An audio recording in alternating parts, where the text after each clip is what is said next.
Light weight బంగారు diamond ఆభరణాలు వందల రకాల డిజైన్స్ ఏవైనా ధర మాత్రం ఒక్కటే. మారుతి సుజుకి స్పేర్ పార్ట్స్ కి సంబంధించి కూడా ఇక్కడ ఒక ఇండస్ట్రీ రాబోతుందన్నారు.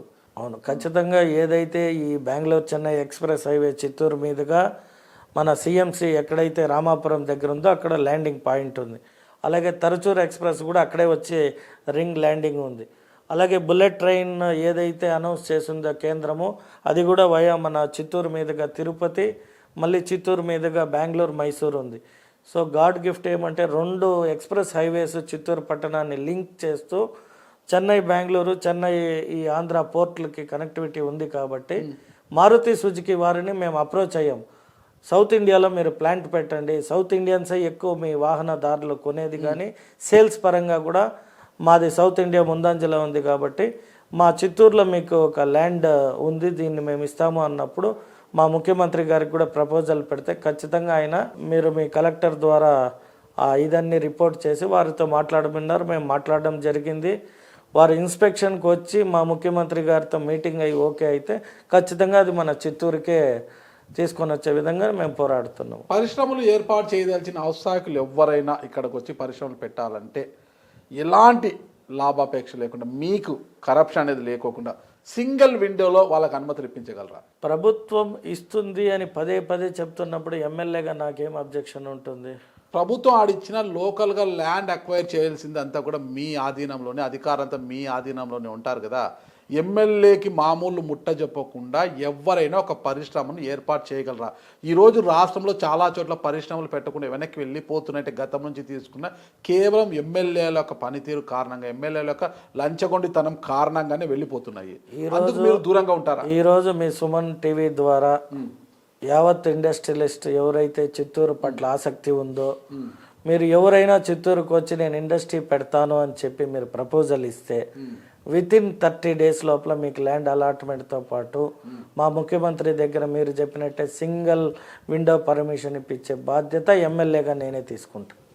పక్క నేనే చెప్తున్నాను కదా. సరే, మీరు మరి గమనించండి, ఔత్సాహికుల పరిశ్రమలు పెట్టాలనుకునేవారు 30 రోజుల్లో అది సింగిల్ విండోలో అనుమతులు ఇప్పిస్తారంట. ఒక్కసారి చెక్ చేసుకోండి వచ్చి. మీరు పైగా రెండోది ఏం ఆలోచించాలంటే, నేను కూడా ఒక పారిశ్రామికవేత్త, వ్యాపారస్తునే.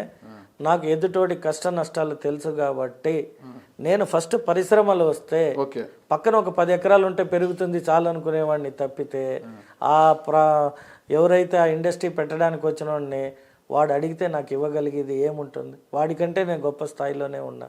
అతని దగ్గర నేను తీసుకొని నేనేమి కొత్తగా ఎదగాలి అనే ఆలోచన లేదు కదా. నాకు ఇక్కడ 4 ఇళ్ళు ఉండే, బెంగళూరులో 4 ఇళ్ళు ఉండే, వాణిజ్య కాంప్లెక్స్లు ఉండే, బాడుగులు వస్తున్నాయి, అంతో ఇంతో ల్యాండ్ బ్యాంక్ ఉంది. కొత్తగా నేను వచ్చే చిన్న చిన్న పరిశ్రమలు పెట్టే 1 కోటి, 4 కోట్లు, 10 కోట్లు, 50 కోట్లు పెట్టేవాడిని నేను ఇబ్బంది పెట్టి నా నియోజకవర్గ ప్రజలకు అన్యాయం చేయలేనుగా. బరువు బాధ్యతలు ఎక్కువ ఉన్నాయి మీకు కదా, అందుకే అంత బరువు మోస్తున్నారు. కుడి చేయి ఆ చెయ్యి వంగిపోతుంది బరువు మొయ్యలేక. చెయ్యి ఎత్తండి కొద్దిగా, అంత బరువు అది మొయ్యలేకపోతుంది. ఈ చెయ్యి కూడా అట్లే ఉంది, మెడ చూస్తే వంగిపోయిందండి ఆ బరువు మొయ్యలేక. ఇన్ని బరువు బాధ్యతలు పెట్టుకున్నారు, ఎలా మోస్తున్నారు అసలు? ఇష్టంతో కూడుకున్నది బరువైనా ప్రేమతో స్వీకరిస్తాం కాబట్టి ఇది బరువు తెలుస్తలేదు. ఎమ్మెల్యే అయిన వెంటనే మే రాముదాకు ఏమి చెప్పి వైసీపీని వీళ్ళు టీడీపీలకు తీసుకొచ్చారు అంటే, వారికి కూడా అభివృద్ధి చేయాలని ఆశ ఉన్నింది, కానీ ఏమీ చేయలేకపోతున్నామనే భావన ఉన్నింది. ఎప్పుడైతే నాతో మాట్లాడిన తర్వాత ప్లస్ నేను చేసిన కొన్ని మంచి పనులు, యాక్చువల్గా వాళ్ళు ఉన్న ఏరియాలో కూడా నేను తోపుడు బండ్లు కావచ్చు, టిఫిన్ వెహికల్స్ కావచ్చు, అనేకవి వాళ్ళు ఆ సరౌండింగ్లోనే ఒక 20-25 దాకా ఇచ్చా. సో అందరూ నా గురించి మంచిగా చెప్తుంటే తనకి కూడా కనీసం అట్లీస్ట్ ఈ ప్రభుత్వంలోనైనా ఈయన కింద నేను పని చేసి ఈ పదవి తీసుకున్నందుకు దానికి ఒక గుర్తింపు తెచ్చుకోవాలని ఆవిడ ఆశపడి వచ్చి పార్టీలో చేరడం జరిగింది తప్పితే, ఇక మిగతా వారు కూడా ఆల్మోస్ట్ ఎవరైతే ఒక 20-22 మంది జాయిన్ అయ్యారో, ఈరోజు ఇది ఒక టౌన్ నియోజకవర్గంలో ఒక ఎమ్మెల్యేకి మున్సిపల్ అనేది గుండెకాయ లాంటిది. అంటే మున్సిపాలిటీ బాగుంటే తప్పితే అభివృద్ధి చేయలేము. పవర్స్ అన్ని అక్కడే ఉంటాయిలేండి. పవర్స్ అనేది స్థానిక సంస్థల్లో, కార్పొరేషన్ లోనే మీ పవర్స్ అన్ని కేంద్రీకృతం. ఎమ్మెల్యే రూరల్ ఏం చేస్తాడు? కార్పొరేషన్ చేతిలో ఉంటేనే ఎమ్మెల్యే ఏమైనా చేయగలుగుతాడు. అదేనా అంటే మున్సిపల్ ద్వారానే ఒక నియోజకవర్గంలో టౌన్ లాంటి జాగాలు అభివృద్ధి చేయగలిగేది. సో అభివృద్ధికి కావాల్సిన నిధులన్నీ మున్సిపాలిటీలో ఉండి నేను గెలిచాను కానీ ముగ్గురే ఉన్నారు మా పార్టీలో. ఆ ముగ్గురితో నేను ఏం చేయలేను కదా. ఓకే. కాబట్టి వారందరినీ పిలిచి మాట్లాడగానే ప్రతి ఒక్కరు కూడా నేను పిలిచిన ప్రతి ఒక్క వ్యక్తి అయితే వచ్చారు. 1 or 2 వాళ్ళు అన్నారు. బాగా ఇచ్చారా సూట్ కేసు ఎవరికి కూడా మీరు ఎవరినైనా పోయి వారి ఆత్మసాక్షికి సంచులా?